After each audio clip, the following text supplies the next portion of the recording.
Welcome to the Blueprint Podcast, where we throw out the old blueprint so you can become who you were always meant to be. I'm your host, Jason Smith, and if you haven't already, make sure you click the subscribe button and share this podcast with your friends on social media and tag me in it at JBirdFit. Today, I have a very special guest for you, Anna Axiotis, also known as the Moody Therapist. Anna is a licensed therapist and social media content creator specializing in mental health, relationships, and attachment styles. With nearly a decade of experience, Anna shares her personal and professional insights to help others navigate relationships and personal growth. Her candid approach on TikTok and Instagram has made her a trusted voice in the mental health community. Anna is also the author of an upcoming guided journal for those experiencing breakups or divorce, offering support and guidance for healing and self-discovery. Anna Axiotis, welcome to the Blueprint Podcast. Thank you. I'm happy to be here. I should hope that you would be happy to be here. This has been a long time in the making for us. I feel like we've followed each other for, almost 2 years now. Yeah, I was thinking about that before we hopped on. It's had to have been at least 2 years. And I don't remember if it was from TikTok or Instagram. I don't either. Yeah. It's just one of those things Now you find. both. Yeah, exactly. No, so you find people out in the social media land that you feel just like resonate with them. It's just like you see their content and you're like, oh, they seem cool. And then you see that there's a lot of attachment style work going on in there. And that's an area of interest for me. And then just the way that you were putting out the information, I felt was really cool. And because at the time you were including your significant other and some of that stuff, and it was like talking about avoidant attachment and like what that looks like and what that means and how that works in the inner dynamics of relationships. And it's one of those hot topics on social media, the avoidant. If you just mention it, people are like, ooh. Yeah, it's like a swear word almost. It's like the same thing with narcissists. If you say that, it's, oh, let me tell you about that. Yeah, definitely. So how did you first get on social media? How'd that happen for you? Yeah, I was just like a viewer, just scrolling like the rest of us for a while. And then I had been holding a lot of my own personal stories that led me to the field of therapy for a while. And I was noticing that on TikTok specifically, people were really using that as like an outlet to share relatable experiences. And I, not as a creator or as a therapist, just started sharing some of my own life stories. And I think I started with my divorce, and that kind of took off more than I planned for it, or more than I even maybe wanted it to at the time. So that was my entry into the social media world as someone who was posting my own content, was me just dabbling and sharing like quick little tidbits about things that had happened to me that I knew were relatable, but I didn't know how relatable. And then from there, people obviously engage with your content and they ask questions. And then from there, they were like, oh, okay, so you're a therapist. And then it became my niche. Was I used some of my lived experience to start working with clients who were either going through something similar currently or had just gotten out of something similar. It's so interesting because we don't often think about what it is that we're creating in the moment. All you intended to do was to share something relatable that maybe somebody will get some value from. Then you put your phone down, you forget about it. The next morning you wake up and you have 1 million views on that Literally. particular on that It was particular video. terrifying.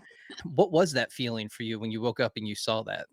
Fear mostly at first, but I think because I had gotten used to the style of mental health TikToks, I felt a little safer on that platform because it did seem very mental health friendly. But when I woke up and saw that it had gone viral, and it was something that I had held close to my chest for so long, I felt very free. Like I felt, okay, so my big secret, or what I thought was like my big secret, is now exposed and it's being embraced, and people were super compassionate about it and supportive. And I think for me, it was like a huge weight was lifted off of my chest, because I thought this was something that I would continue to feel shame about, even though I had done a lot of the work and I had been a therapist for 7 years by the time I had posted about my divorce experience. And I had posted some of my childhood experiences too. But yeah, when I woke up and saw that, it was really freeing. I felt like I could finally just let it go, really. It's interesting when you start to dive into the comment section because it goes one way or the other. Yeah. There's never an in between. It's either No. they absolutely love you or they completely hate what you created and you should never create anything ever again Yeah. because they're not going to let you forget about it. What's Mm. interesting is when I'm in that season now where people are looking at the content and they're like, this is amazing, this is awesome, this has been so helpful. Thank you so much for the way that you deliver the information and you make things easy to understand. And it's Mhm. like when you receive that in the comments section, it just like everything else, those other thoughts of maybe I shouldn't be doing this, maybe I should Yeah. stop. You question some of your credibility, even though you have tons of it. That's the impact that the comment Mhm. section can have on a content creator, especially if you weren't initially intending on being a content Yeah. creator. It was never my plan. Like I didn't even have a link to work with me, or I hadn't posted that I even was a therapist at that point. But I think that if social media had existed when I was younger, I would have left relationships, toxic relationships, a lot sooner. And that was part of why I started to share, was because I was watching other creators and just other, not even creators, just like regular people talk about certain things they had experienced that I had experienced in silence or suffered through in silence. And I thought, gosh, if I saw this video 10 years ago, I think I would have probably had the courage, or at least the information, to leave situations, whether that was relationships or jobs, even, or just environments that I thought I had to tolerate. But being exposed to other people sharing their stuff made me feel like, wow, okay, this was really helpful. So then I thought, I have to start talking.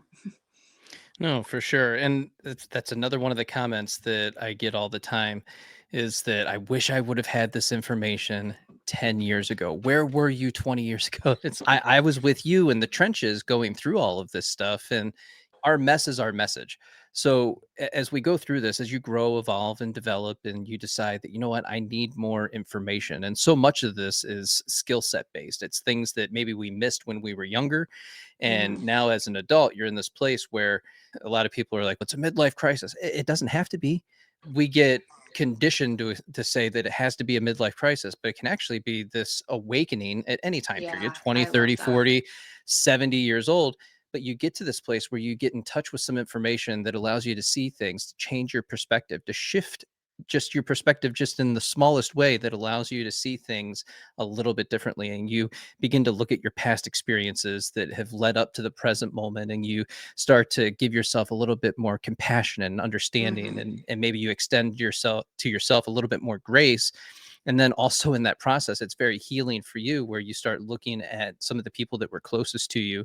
And this isn't for everybody, but you once you give yourself that grace, you can look back on those other experiences and the people in your life and give a little bit to them as well. And it doesn't mean Yeah. that, oh, we're forgiving and forgetting and doing all of these things. It's just you get to this place where you're like, you know what? I don't need to carry this anymore. Yeah, exactly. Yeah, and you can embrace the humanness of it. And I think compassion is the ticket out of shame. Like if you've been swimming Mm. in shame, then practicing that compassion and facing your inner child or inner teenager or whatever we're referring to, that former version of you, is the ticket out of shame. And I think shame is such a silent monster that can live with you for a really long time and you don't even know why it's still there, but it just makes you feel bad, like you're a bad person, not even that what you've done is bad, but that you are bad. And so I think practicing compassion for me for a long time was hard because it seemed weak. And Mhm. for if you're someone who has been in crisis mode because you've been either experiencing trauma or truly in unsafe circumstances, you can't really afford to feel like you do anything that's going to be weak or slow you down. And so it wasn't until I really had started posting that my life was stable enough and I felt emotionally safe enough to actually look in the rearview mirror and go, okay, wait a second, I have been through a lot, I've learned a lot, but a lot of things happened to me that shouldn't have, or that were unfair, or created new wounds for me that I need to address. But I think until you feel safe enough, it's very hard to practice that compassion because you're still just trying to get through the day, or you're just trying to move forward. You're trying to be strong, which can create this hyper independence. And it's very hard to then be soft. And I think compassion requires you to be soft. Yeah, I really want people to hone in on this a little bit more and recognize that take a breath, right? Because you go through all these different stages in your lifetime, and there's going to be periods where you have this growth and this understanding and this expansion. You're going to feel really good. You'll feel like maybe you have gotten rid of a lot of that shame, and maybe you have, but then some time goes by, a year goes by, 5 years goes by, a decade goes by, and all of a sudden you're back in this place where you were before, and you start thinking, what happened? Because I already went through this. I already took care of this. Yes. So what would you tell someone who's going through that, where they're in this place of, I thought I already did all the work and now I'm in this place where I feel like I have to go through it all over again? Yeah, no, that resonates so much. And the patterns are so worth paying attention to. Sometimes I think people are quick to say, yeah, I don't know, we're quick to absolve ourselves of responsibility Yes. in our patterns. And I get it. I want to blame the moon or whatever too. It's But everybody else's fault. I didn't do it. yeah. Yeah. Yeah, yeah, it's easy to assume because you've done the work, then you must not be a participant in the pattern. And that's naive of us to think. So I think if you face that, and I have definitely faced that, it's doing the deeper dive on going, okay, what is it? It might not be what is it that I'm attracting, because I do resent this idea or don't oblige this idea that you attract toxic people or that you attract unhealthy people. I think that people that are dysfunctional are attracted to whoever will give them space to exist and entertain. I think for me, it was more about like, why am I staying in these situations? Why am I not exiting them when I do see the patterns that I have worked on to see? When I do see the signs, when I do see the yellow flag, the red flag, why is it that I'm still staying? And that was what I needed to face in my participation of the patterns I was seeing. And So that was why hard. why is that? My mom and my dad, it all goes back to childhood, of course. Yeah. What I noticed I was doing, and I see it with a lot of clients, is they want to rewrite the narrative with a different ending. And so subconsciously, you might be drawn to someone that behaves in a similar way or loves you in a similar way to what you're used to. But if the way you were loved wasn't healthy, then obviously that is going to create some obstacles. But I talked about this with Talia, but we all have tolerances that we have acquired either accidentally or we just needed to.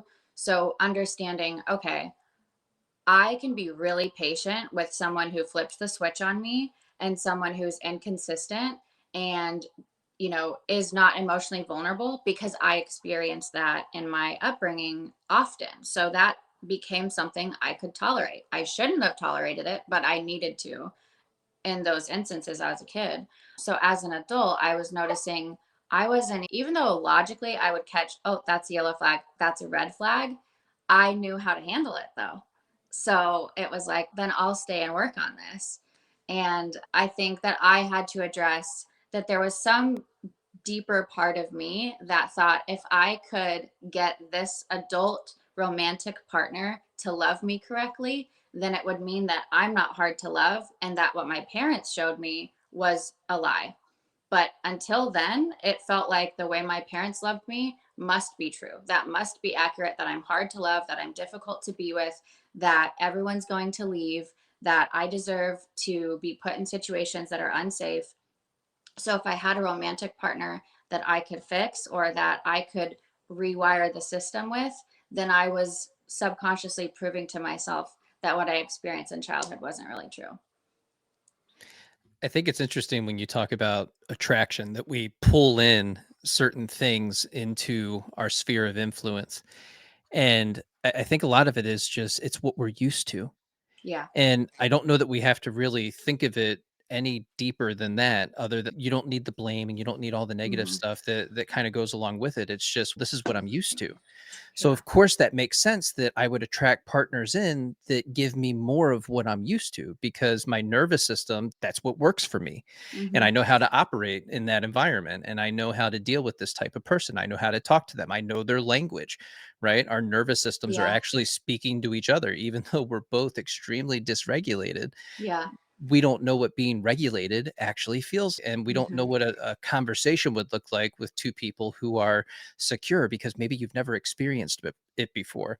And then when Right. you do experience it for the first time, when you're around somebody, I just made a meme on this recently. When you're around somebody for the first time that is more secure, you start to find it you're a little bit odd and it's what is this? And I don't know what to do with this. I've never experienced this before. And I don't even know that I would call it And you secure might because I not don't have like the it because yeah, it's I don't have the uncomfortable. language. Yeah, Hmm. exactly. And so you sit there and you push it away and you're like, "That's just boring. I don't want that." Yeah. Yeah, it's interesting. I Most of the clients I work with are working on their attachment style, but I do have a few clients that really are securely attached and they always have been, and we're working on other therapy stuff. But I have one client in particular I can think of, and I asked if it was okay for me to share this, but she was in the talking stage with someone and they were definitely giving some yellow, like borderline red flags with inconsistency. Basically, like, she was noticing a lot of incompatibility, but also that they weren't ready for what she was looking for. And the swiftness and quickness in which this woman was like, yeah, no, that I am not attracted to this. As a therapist, I've been a therapist for almost 10 years. I was so impressed. And I was like, as a therapist, I was like, this is what a secure attachment looks like. She is not attracted to this person. She gave them a shot, just like I think the average person will give someone a shot. But as soon as she started seeing the inconsistencies, the lack of vulnerability, them not being aligned in a lot of ways, she was like, I'm out. And she didn't stay. She didn't entertain it. She didn't convince herself that she could be the one to change them. She didn't try to ask herself, what could I be doing differently? Because this must be about me. She just was like, yeah, no, good luck. And I was like, wow, this is what a securely attached person, this is how a securely attached person dates. You're It like, was "Thank you for modeling that for me. That is yeah, amazing." she's also much younger than me. So I was like, wow, good for you, girl. Yeah, it's huge to be able to do that. Hmm. Now, the trick is how do you get someone who has an insecure attachment to start embodying those traits and getting in touch with their boundaries and their no, their NO? Hmm. Yeah. I think that it's a combination of behavior work and doing those deeper dive conversations. From my perspective, I have clients come in, and you probably see this a lot too, where they're like, okay, I'm ready to work on my attachment style. It's either anxious or avoidant, usually. And so they're ready. They want us to tell them what to do. Like, they want us to tell them what to stop doing or do more of. So it's very behavior focused. And I think that is a great place to start because it's action mode. So it gets the wheels turning, like the ball is rolling. But I think until you know why you are also doing those things or why that is your default, it's hard to permanently change it. So I think for people that are wanting to move from an insecure attachment style to secure, the behavior work is amazing because it gets you out of whatever mode you've been in and it lets you practice what the other side looks like. But you're also going to be really uncomfortable. That's when it's going to bring up, and then that's where I think having those deeper conversations, going, okay, what is it like for you to sit with this discomfort? One of the like best examples I can give is reassurance seeking with an anxious attacher. They're operating out of urgency, and I can say we because I've also been extremely anxiously attached before. But when we're seeking reassurance, we want to know right then and there really loudly that we're okay. And most of us are skipping this step of sitting with our emotions, of going, I feel unsafe right now, I feel insecure, I feel fearful, I feel abandoned, whatever it is that's coming up. We skip that often and go straight to, tell me that everything's okay. Tell me that you're not cheating on me. Let me see your phone. Like, what's going on? And we demand this reassurance because it will make us feel better in the short run, but we're skipping the part of feeling our feeling. And if you're trying to work on moving out of that, then you have to sit with that. Which means delaying the reassurance seeking, which is really hard for us to do. Yeah, it's why I'm so anti-texting. And I get a lot of negative feedback regarding that. But you have to remember, I'm a Gen Xer. We grew up without telephones. Hmm. We had telephones. We didn't have cell phones. And we didn't have this texting gateway into our soul that is so People deeply didn't have constant access to you. connected into our DNA. And you're just like, yeah. So you were able to, when you separated from somebody, you actually had to deal with some of the things that you had going on in your own life, or you end up leaning more into your hobbies and the things that you enjoy and hanging out with your Hmm. friends and seeking out your support system. It doesn't mean that you weren't anxious and you weren't frustrated and you doubted what the other person was up to. Like those things still exist, but you also had deeper connection with other people in your Yeah. life because of that. You weren't so separate. Which requires you to self-soothe because you Yeah. have the space to do that. And oftentimes anxious attachments, we're not great at self-soothing Yeah. because we want someone else to participate. I tell a lot of my clients or couples specifically that I'm working with that usually if it's an anxious avoidant dynamic, then the anxious attacher needs to work on self-soothing and the avoidant attachment needs to work on co-regulating, which is the opposite of what they both would want to do. So the avoidant obviously is going to want space, and then the anxiously attached person is going to want to lean in and you tell me that we're fine, you tell me that everything's going to be okay, you tell me that I have nothing to worry about. It's difficult, but I think that until you really understand why is it so hard for me to sit alone with myself and those feelings and walk myself through them, you can't actually heal the attachment style. Because I can give you a play by play of what to do, but you're like in character mode, you're code switching, but you're not really getting to that deeper secure attachment yet. And can you give us a bit of a play by play of what that might look like when you're working with someone who is anxious and their partner is avoidant to help bring them back into connection?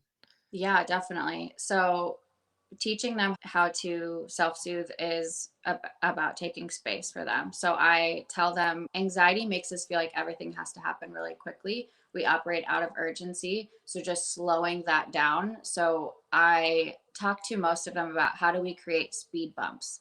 And everyone's speed bump is going to be a little bit different, but it's usually some random distraction or something that's going to help slow them down depending on how intense the anxious attachment style feels. Like, so for some people it's very physical, so they might truly need to go for a walk, which is why I love all of your videos. Take a walk with me because I was like, go How watch do you this video and literally take a walk before you text your how do you partner think back. it started? Yeah, no, it's great. So it was the basics. It's telling clients, you got to go in the other room. You got to put your phone on do not disturb. You have to find a way to shut out the option for you to seek immediate assistance so that you can slow down and sit with yourself and sit with your feelings. And then it's also the basic of what are you feeling? Feeling identification. Most of us, especially if we've been in therapy for a while, we think, oh, I know what I'm feeling because you've intellectualized them. You've got the information in there, but that's very different than identifying it as it's happening and then sitting with it.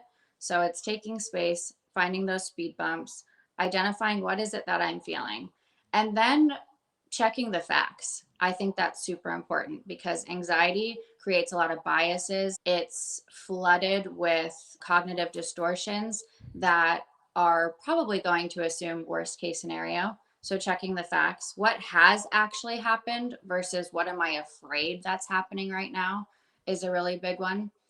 And then to take it a step further with what is it that I'm afraid of happening? Has that happened before? And that can go one of two That's a directions. good one. And so from there, I think that's where someone gets to self soothe and sit with. Now they have some tangible material to work with. Because if I just say, yeah, go in the other room, they're like, what do I do in there? And I Right. remember saying that to my therapist. What do you mean I go to the other room? And she's, I don't know, you might need to cry, but you have to figure out what's happening for you. So I'll give people these prompts now because then it's at least tangible to go, okay, now I'm sitting in my room, I'm going on the walk, and I'm asking myself, what am I feeling? What is it that I'm afraid of? Has this happened before? If it has happened before, then that might signal that there's some trauma there or some sort of a wound that you might be reliving. You might be feeling that again. And sometimes that means it's not about the partner. Sometimes that means that what you're feeling right now is not rooted in present tense, it's rooted in something that you have felt before. And if that's the case, I usually encourage that person to later share with their partner, hey, the other day, something that came up for me, or earlier today, something that came up for me was this. I realized it made me feel similar to the time that this happened to me, if you're comfortable sharing that. And that's going to be where you took ownership and accountability over the feelings that you were having, but you included your partner in co regulating by teaching them something about you that's probably going to help them have more compassion with you, have more patience, and love you in the way you deserve to be loved. But you didn't make it their problem. You didn't make it their responsibility, because in some instances, it's really not about the partner. Now, there's other times that you go in the other room, you're trying to self soothe, you realize, okay, objectively, there is something here that I need to address with the partner. And it's a win, because if that's the case, you're already at least a little calmer by the time you go back to the partner. So your delivery is probably going to be more appropriate. And if that's the case, then I'm helping clients walk through this idea of, okay, what is it? What's an unmet need that I don't have right now? And we're quick to say reassurance, but what is it that you are wanting to hear, or that you need to experience that you haven't? What's going to make you feel safer? What's going to make you feel seen? Because a lot of this is also about being seen. It's not even about just tell me that it's going to be okay. It's about, I need you to see me right now, what I'm experiencing and why, and that you can take this information and do something with it in the future. Yeah, you just gave us so many good things there. The one thing I want to hone in on, is this true? And how true is it? Hmm. I think a lot of it, we get stuck in this place of the anxiety takes over and you're feeling it in your body and it's just going all the way around. You feel it in the center of you. Your heart's going, you can feel it in your neck and you know that something's off, but you don't know what it is. And then we go to this, you're in crisis mode. We go to the worst case scenario that it has to be this. And so you quickly reason all these things out of why it has to be this thing, not fully recognizing that this is part of a story. It can also be part of a pattern. Right now, you're shifting into you're making something up because you don't have any evidence to support, and maybe you do, but you Hmm. don't have it for this particular person in this current moment, right? You don't necessarily know exactly what they're doing or where they're at or anything like that, but you can tap into and recognize that, oh, this because of this, what I'm feeling right now, it's actually from a year ago, 5 years ago, 10 Yeah. years ago, Yeah. whatever it What's is it for you. reminding you of? Yeah, and Hmm. it could be as simple as you had a conversation with your person.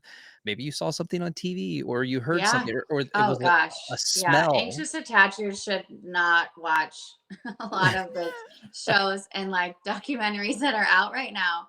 I am very picky about what I let myself watch, but I've talked to a lot of clients. If you're already leaning anxiously attached or are anxiously attached, don't watch documentaries about I didn't know who I was married to. Yeah. That's not going to help with what you're addressing right now. It's going to, there's a lot of information in our brains that we don't choose necessarily to think about, but it's on the back burner. So if we have a moment where someone puts their phone down weird or doesn't text you back, now you have a lot of data in there that you can pull to be like, it could be this, it could be this. And that might not even be your world. Yeah. But then you can also get to this place of, okay, so I recognize that it's from the past, has nothing to do with my current person. So I can give myself some grace in this moment because I'm feeling all these feelings. But then I can also say, okay, I need to come into connection with the person that I'm currently with and have a Hmm. conversation. You get to invite them into a part of your world. And of course, through that process, you're creating trust with the other person Yeah. because now they don't feel they're not defensive, they're not Right. angry. They're not going, hey, I didn't do that to like, why are you blaming? What is going on right now? They're confused. And then we get all this miscommunication through that process. And now you're coming Yeah. to them with, hey, guess what? I'm going through something, and if you're able to hear it right now, I'd like to sit down and tell you what I'm experiencing. And Yeah. you have that conversation, and now the other person feels so much closer to you Hmm. because they begin to understand your inner world. And that helps them in the future to be able to navigate different situations with you, knowing full well that it's like, oh, that's what you're experiencing right now. Great. And Absolutely. I can Yeah. ask you different questions, and we can get into this a little bit deeper together. Yeah. Which is healing for the person too. that has experienced whatever they did in the past, because now they're being embraced and they're receiving compassion and support for whatever that old wound is. And that, like you said, it builds security, it builds trust, but you also now gave your partner an opportunity to support you and show up for you, instead of assuming that they're a new participant in whatever old wound that you have. And we don't give our sometimes we don't give our partners those opportunities because we want to jump to a conclusion, and you're really interrupting their ability to show you what they're like when you're struggling. So I think obviously there's lots of different ways your partner can respond. And I do tell people to pay attention to that, because if you do appropriately come to your partner, and I'm talking your calm, your delivery is not combative, it's not accusatory. You say, look, this is what was going on for me earlier. This is what has happened to me in the past. It brought this up for me. If your partner at that point is like, why are you telling me this? I don't care about this. If your partner's, you're met with judgment, or they're just uninterested and they're mean to you at that point, you should definitely pay attention to that. But a lot of the times that's not the case. And they're like, oh my gosh, I didn't know that happened to you. Or wow, thank you for telling me. But we would interrupt that whole cycle if we can't get into this blueprint. Yeah, so much of it is you're trying to create certainty in the moment. Again, you don't give the other person the opportunity to show up with all the tools and skills that they have, because what you have to recognize is the person that you're currently with is not any other person that you've ever been with in your lifetime. Yes. If you give them that opportunity to show up for you, even though it can be hard, it's extremely difficult, because you are extending a little bit of trust and you are being a little bit Yeah. more vulnerable than maybe you're used to. But you might be surprised at what they come back with, and Hmm. just the compassion and the emotional availability that they actually have. Yeah. But you've been in this place of a self-fulfilling prophecy and pattern for so many years and decades that you don't know how to get beyond that. So you end up creating those same circumstances over and over again, and you're the perpetrator of your own pain in that process. And it's Absolutely. really hard to get beyond that. So if you can find that person that they don't hit you with the resistance and they don't get Hmm. defensive and they're willing to listen, man, is that a great place to be. It can be so And healing you for won't you. know if they're that person unless you give them an opportunity. So, Yes, yeah, which is huge. it Yeah, is. I have a lot of clients too say, how will I know if I'm dating an avoidant, or how will I know if I'm dating an anxiously attached person? And it's, you won't right away. You won't know. You have to have time and experiences. And it's not unusual that in the early stages of a relationship, we're operating a little bit differently. That doesn't mean always that someone was being, attempting to lie to you and manipulate you in the beginning. Most of us are like, attempting to really put our best foot forward. So it's through these conversations and through these vulnerabilities and these times where we all have triggers. So you just have to take the opportunity to be like, okay, it's happening. And I'm going to choose to utilize this as an opportunity to practice what I need to work on, but also to give my partner an opportunity to show me what they're like when I share something vulnerable or difficult or scary for me. But until then, you really don't know what it's going to be like. Yeah, you have to think of it like intelligence gathering. When we get into relationships with people, you want to take your time, get to know them, take in all of this information, give them the opportunity to experience different things with you. And you end up going through some certain trials and tribulations together, but you're gathering all this information that allows you to make decisions for yourself in the future. It goes back to that secure client that you had, where Hmm. you start to get in touch with the experiences that you want to have and the experiences that you don't want to have. So now that you have all this information, you can go inward and be Hmm. able to use that to make a better decision for yourself. Yeah.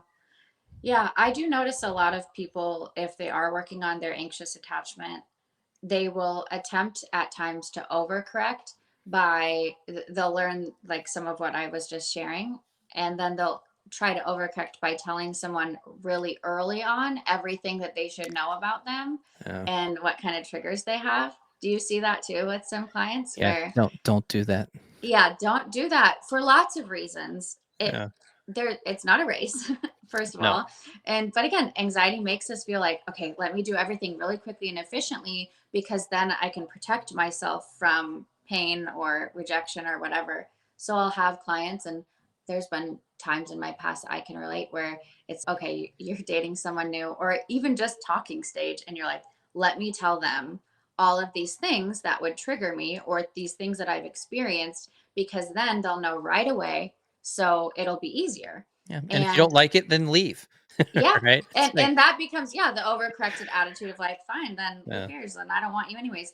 And it's, I do think vulnerability needs to be earned. You do want it to also exist at a pace that is appropriate. So anxiously attached people will oftentimes vet their dates after they've dated an avoidant. Usually they're like, okay, now I need to know that you can open up to me. So on a first, second, or third date, they're like, tell me everything, while they are also sharing a lot of things that don't necessarily need to come up super early on and shouldn't, because you haven't established at least the foundation I think that should be required in order to open up in some of these vulnerable ways. And here's another interesting part to that is when you're anxious and you're doing that and you're sitting across from somebody who is more secure in their attachment, they're looking at you like, I have never seen this before. This is Yeah. not cool. Well, What is yeah, happening it's right now?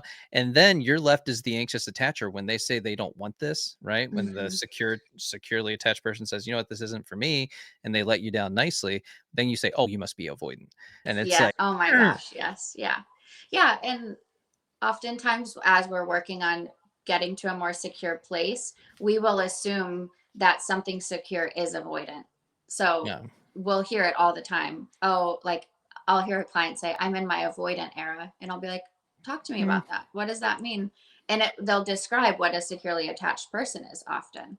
But it feels avoidant because it feels so different from the way that they were operating. So they just assume that anything that is going to feel vastly different is must mean that they're avoidant. And like you said, being a securely attached person is about being able to be vulnerable and take risks. You trust yourself through the process. It's not a race. You're allowed to give time.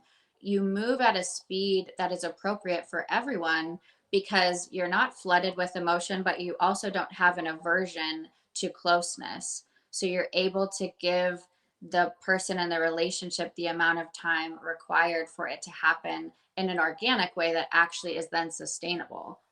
yeah, you're not racing to commitment and certainty.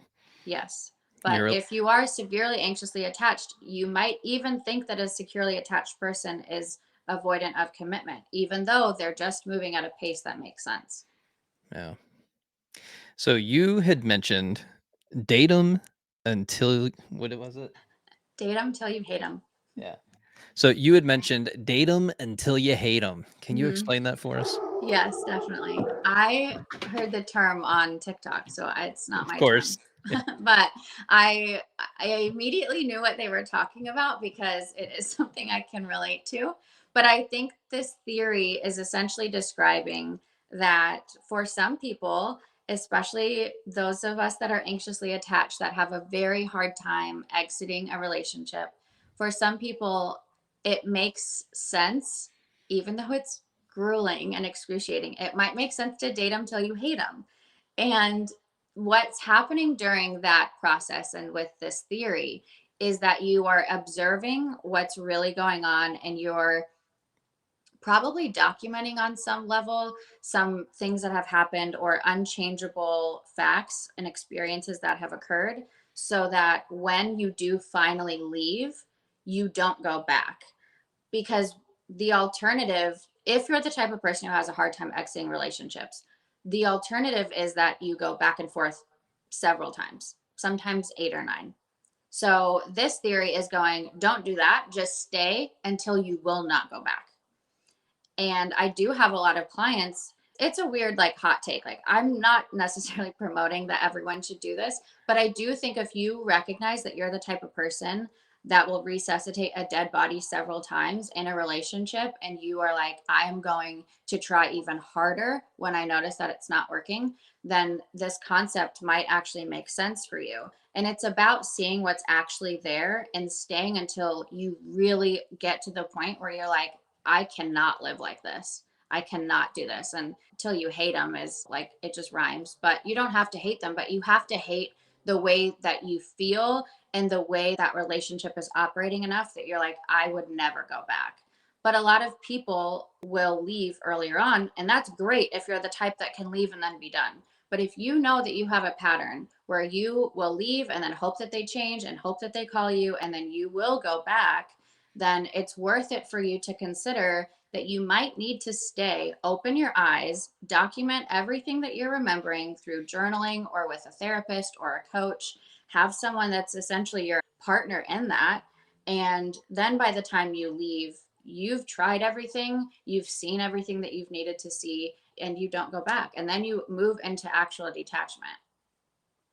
What is detachment?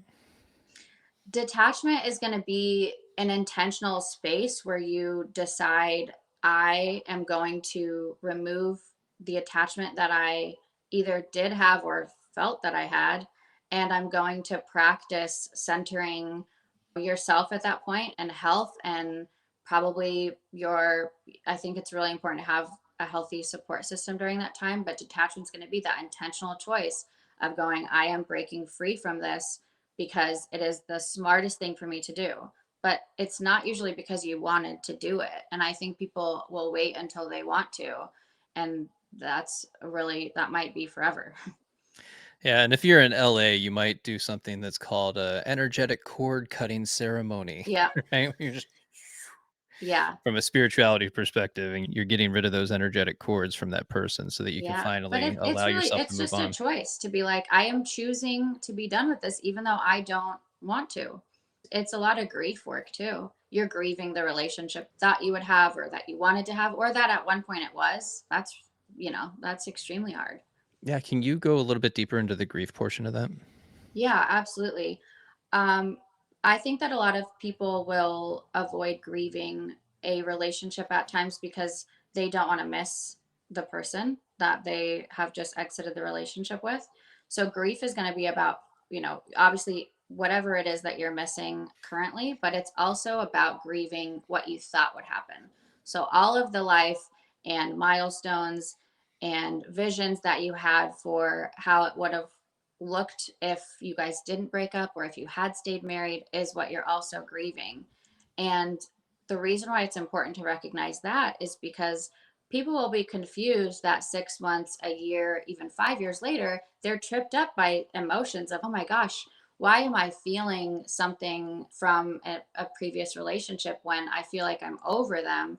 And that's grief. That's grief of, wow, I thought that at this point in my life, I would already have kids. Or, wow, I thought at this point in my life, we would be buying our first home. Or, I thought that when I come home after a long day from work, someone would be there sitting with me. That's grief when you're recognizing these moments of, gosh, I thought this was going to look different. And then if it's connected to a specific person that you thought would be the person doing that life with you, that's where you have to grieve that this isn't happening and it's okay that you wanted it to. It's a combination of facing reality but also giving that version of you compassion that, like, that it is sad that it didn't work out. That's fair that you wanted it to. And a lot of times we try to be really, I think, really firm, and it's no, fuck that guy, and it's like that that sucked. You Yeah. love that person probably, and you did future trip about what it would look like. And that's what that other side of grief is. It's not just going no contact and then never talking again. It's, what does that feel like when someone who you thought would be your forever is now a stranger? That has to be processed. Yeah. Have you ever gone on a relationship fast? Yes. And Yeah. I highly recommend them No, to I everyone, I think but they're especially, great, yeah, especially if you have an insecure attachment. yeah. I also think that while you're doing your relationship fast, though, to lean into your peer relationships with your friends can really change the way you date. I am a true introvert, so it's easy for me to hang out at home all the time. So I'm I with you. have to be really intentional about being social, especially I work from home. So I really could just hang out here all week. But when I started to like date my friends a little bit in a way where I decided there was a lot of things that I would wait for a partner to do with me or that I would hope a partner would do with me. that when I was on my relationship fast, I was like, a lot of these things I can do with my girlfriends, or a lot of these things I can do with someone that I just have a friendship dynamic with, and truly only friends. I hope no one takes this and goes, oh, I can do this with my situationship. That is not what I mean. I mean It people is that not you the are same friends with. thing. Yes. But it changes the way you date, because you realize that a lot of what you reserve for a romantic partner, you can get your cup filled by someone that is also just choosing to love you as a friend or a family member, even. And it eventually helps raise your bar for what you would tolerate in a relationship. So if you date yourself and you date your friends while you're on this relationship fast, by the time you re enter the dating world, your cup is pretty full. So then you are able, from a better baseline, to assess, okay, what is it that I am looking for, that I am still missing in my life, that I could experience romantically. But it's no longer putting a lot of pressure on that romantic partner to meet all of your needs, because you now are operating out of a place where you are pretty full already.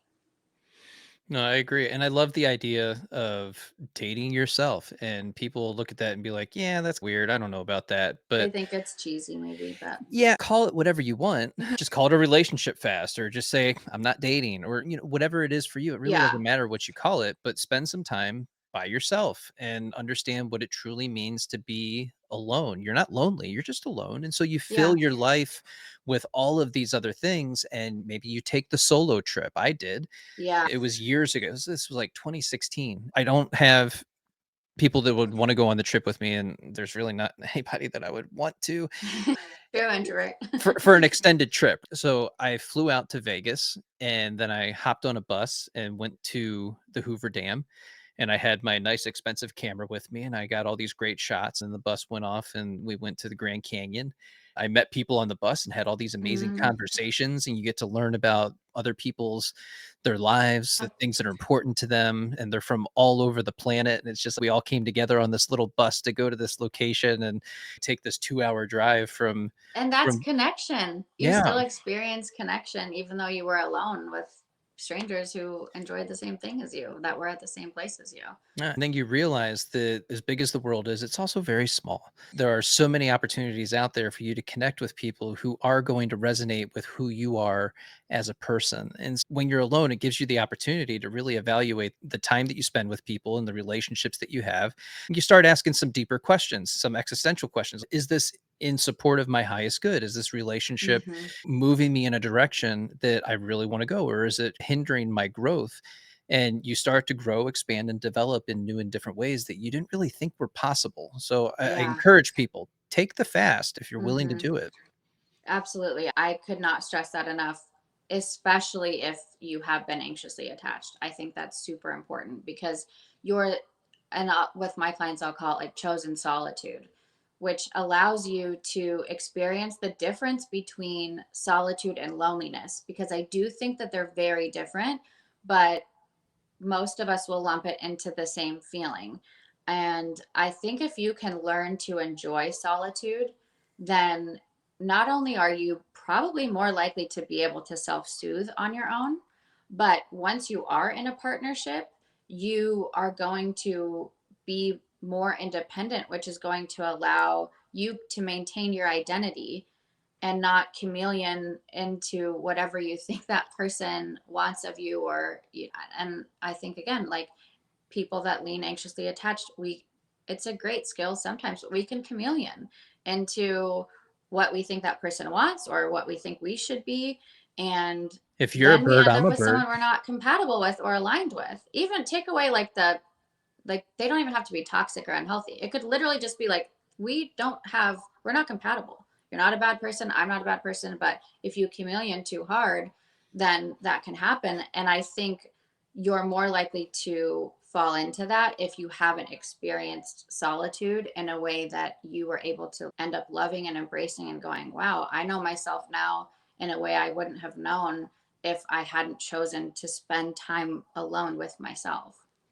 Yeah. You finally get in touch with your goals, your values, and your standards, not just for your life, but for the people that you choose to do life with.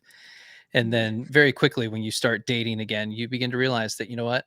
this actually isn't for me. And it doesn't take Yeah. you long to get there. And you can recognize like certain behaviors are just, it's a no. And that's okay. Yeah. And that's actually a really great place to be. And people complain, yeah, but the dating pool is so much smaller. Yeah, that's Good. the point. That's the There's less point. That's people to good. weed through then. Yeah. Yeah, that's not a bad thing. The scarcity mindset, though, can really create that also sense of urgency that anxiety already gives you. So if it's a scarcity mindset of either if I wait, then who's even going to be available, or I'm getting older and what's that going to look like? And I get it. I think those are fair factors to consider.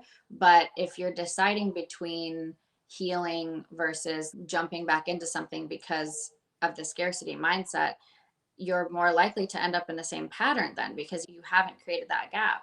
I think as much as possible, you want to achieve a baseline where you really have wiped the slate clean and go, okay, what is it that I am looking for truly? Not what is it that I'm familiar with, not what is it that society tells me I should have, not what is it that I'm being offered, and then I'll pick the one that doesn't suck the most. Because that's what happens too. Is I'll just pick the least worst option. That's not going to work either. So clean the slate, take the break. There's not like a set amount of time I think it even has to be, but it's just about, do you know yourself enough to know who you are aligned best with and what you operate best with? Paying attention to who brings out what side of you, because relationships can bring out a different side of us than even our friends can or work can. And going, okay, what do I want my relationship side to bring out in me? Not what did it used to bring out or what usually happens, but like what I like for that to look like. And then seeking things that align with that is super important.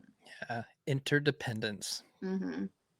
for But that's sure. when people might think that now they're an avoidant because they stop dating. And it's like, No, because they're no. going to listen to this podcast and they're going to Yeah. realize that what interdependence is the way to go. When you feel confident and capable in your relationships and you know that you can part ways with somebody because you made a very conscious decision to be with this person and that you've traded novelty for loyalty and Yeah. you've come That's, I like together. that. Yeah, and you've come together for this and you're doing this intentionally. And it's that intention that really matters. I always use the language of a shared mission and vision. If you don't have a shared mission and vision, you're going to suffer in your relationships. You have to know Yeah. where you're going, what you're doing, and the why behind why you're doing it. Mm-hmm. Definitely. And that's a dialogue that has to continue, right? Because people talk at the beginning of a relationship. Oh, what are Yeah. you looking for? What do you see? And it's keep checking in on that though, because we all evolve. Yeah. You're allowed to change your mind. You're allowed to need something different. We should all change within a relationship to some capacity. So keeping that dialogue open, I think, is crucial because sometimes people feel like we checked all the boxes. Let's like run full steam ahead. And it's about keeping those lines of communication open too. Yeah. It's such a shame when people they spend 10 years of their lives together, but they spent 10 years growing apart. Mm-hmm. Because they didn't have that check in, that 1, 3, 5, and 10-year plan together of what we're actually co creating. And I try to get people to use that type of language. We're creating and we're co creating Yeah. with one another. We're actually building something that's going to be sustainable and for the long term. Not everybody likes that language because it's really difficult to really allow that to be a part of the way that you speak to other people and embody Mm-hmm. that inside of yourself. Yeah. And finding a partner who doesn't, their mindset or perspective isn't that these check ins are work or it means something bad is happening if we have to check in. I don't care what your attachment style is, but if you value self development and improvement, then being able to bring that in from that lens is going to be a game changer because there are people that are like, why do we have to talk? I already know everything about you. And that mindset is going to create more obstacles than if someone has the mindset of, yeah, I want to know how you're feeling. And every couple's different. I've worked with lots of couples where we have to figure out a frequency or a style that's going to work for them. Sometimes it doesn't have to be a formal check-in. It doesn't need Yeah. to be like, okay, babe, like it's 4 o'clock on Friday. Let's talk about what feelings we've had this week.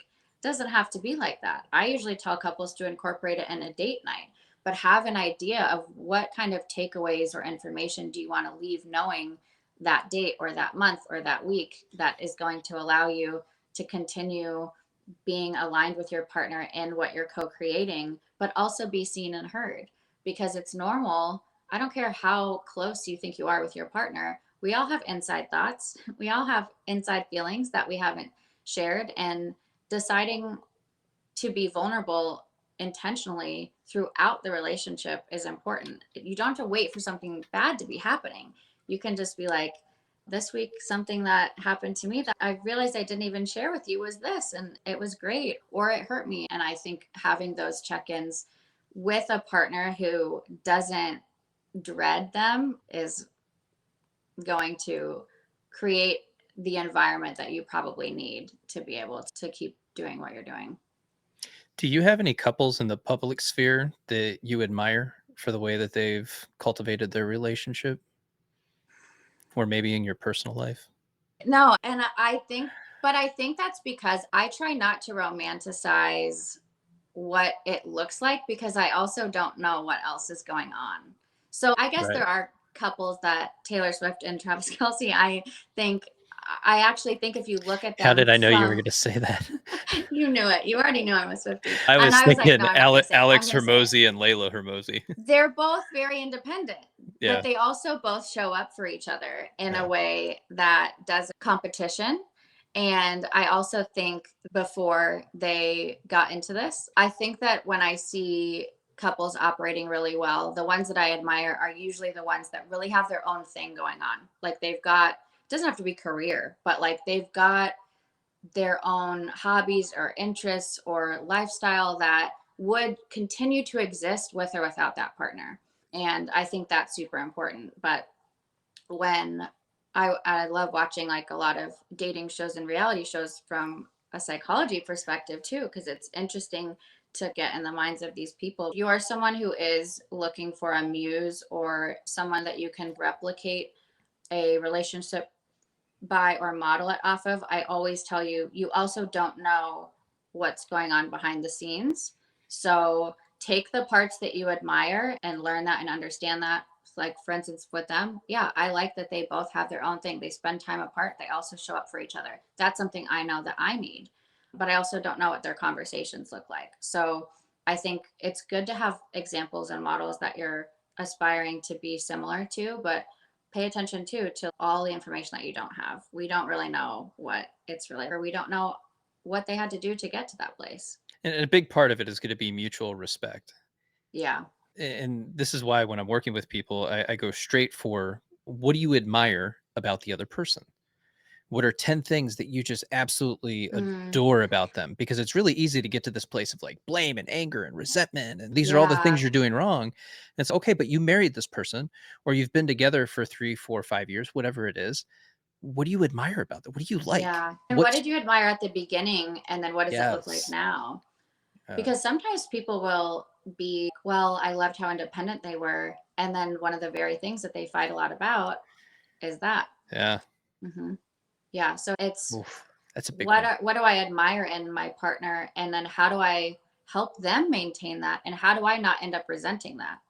And that happens again for all different attachment styles. I think there's things that at the beginning we're like, oh, I love that you do this, and then later you're like, oh, why do you do that?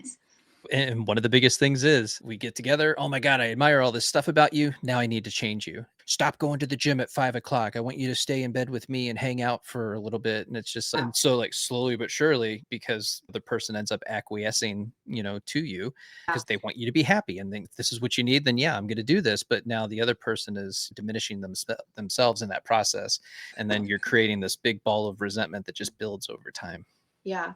One of the things that I will do with clients, if we're essentially practicing the date 'em till you hate 'em theory, meaning they've already decided that this partner probably is not the best fit for them, but they also are having a hard time leaving, what I'll tell them is stop prompting them, stop asking them to change, stop reminding them of what you've asked for, stop begging them to do that thing that you guys talked about a month ago that you said would change the game. Pay attention to who they are when you're not constantly critiquing them, telling them what to do, and giving them feedback, because that's who you're in a relationship with. And I only tell people to do that if they've obviously already attempted repairs and they've attempted to speak on what their unmet needs are and things like that. But if you're in a relationship and you have that pit in your stomach knowing like, I should probably leave, I should probably end this, but for whatever reason I'm not ready to, stop prompting your partner, stop trying to change them, stop begging, stop reminding them of what it is that you need because you've already said it. And then see if you can date that person or see if you can stay in a partnership with that person, because we need to decide to stay with who our partner actually is, not who we want them to be or who they were for a month when things were going good. Yeah. Stop dating potential. Mm-hmm. Yeah, definitely.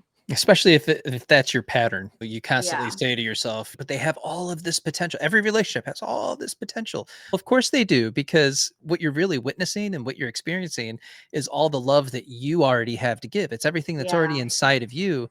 And so you're just choosing this person to be the vector of all of this love that you have to give. And you're just like, here you Yeah. go. But that comes with you even after that relationship ends. That's something that always exists Yeah. inside of you. And listen to what your partner is saying, because it's not unusual for someone to tell you why it won't work. Yeah. There are a lot of people that will say, it's really hard for me to commit. And then you will date them for 8 months, but they told you on date 2 that it's hard for them to commit. And then you'll be like, why is it so hard for you to commit? They literally already told you that. Or what also can happen is if you're already in the relationship, there's a lot of times that someone will say, I'm not going to change. And you will dig your heels in deeper because you really want them to because of this potential thing. But they literally just told you that they don't want to change or that they won't. Hear them, let that resonate and soak in. But again, if we're operating out of anxiety, not only are we not really in the present because we're in our heads and we're probably in the future or the past, but we're not hearing some really important information that we should be utilizing to make a decision on what our current reality is. Again, take away the potential. But one of the best things that one of my exes did was straight up said to me, I am not going to change. And it was at the end of it. And I was, part of it's because I'm a therapist too. So I'm still like, okay, but we can try this and this, and we haven't tried this. And what if we do this? And what about that time we had that really good month back then? And he was like, Anna, I'm probably always going to be like this. And it wasn't until I heard him and believed him, because he had probably said that to me before, but I probably didn't believe it because I thought I could be the one with all my schooling and all of my own history. I can be the one to change you.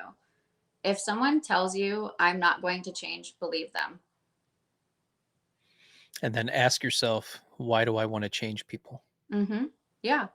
And chances are it's because if you do, that will mean something about you. That will mean that you are capable of changing the narrative, or that you are capable of experiencing love, or that all the other people that wronged you, now this person has made up for it because this one worked out.